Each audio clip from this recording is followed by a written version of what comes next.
This is Staccato from the Second Street Dreams Audio Network. I'm Judelin Gibson. This week, I have a note dotting the classical music landscape about embodied cognition. And what is that? The body has an impact on the mind, and the mind has an impact on the body. A basic definition of embodied cognition from Dr. Wolfgang Staccato, Professor Emeritus at the University of Bern in Switzerland. Take this piece you're listening to now, Brahms String Quintet No. 2 in G major.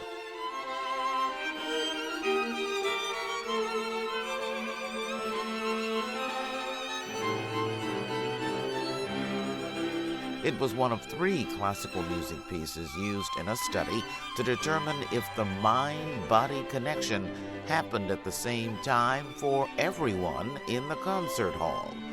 The basic result is that people do actually synchronize among themselves in the audience with respect to their bodily movements. So body language is synchronized, but also physiological variables such as the heartbeats, the frequency of the heartbeats and the frequency of breathing, and skin conductance, which is a sign of activation or arousal, bodily arousal.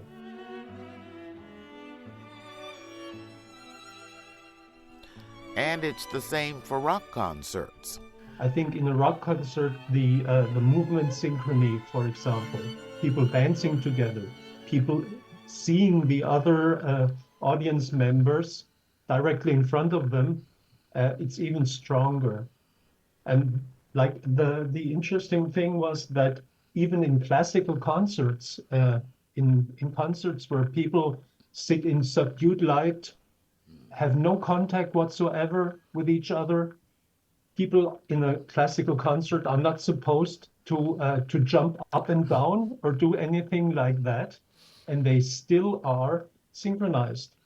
Beethoven's String Quintet in C minor was another piece on the program, but the researchers also wanted the patrons to listen to contemporary classical music, like this string quintet from composer Brett Dean.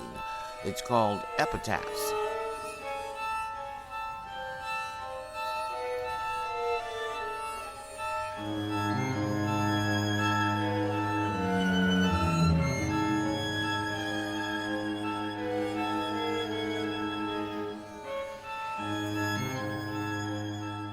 Here's how it worked. In 2020, Dr. Staccato and his team from the Experimental Concert Research Project hooked up about 100 patrons to small electronic devices.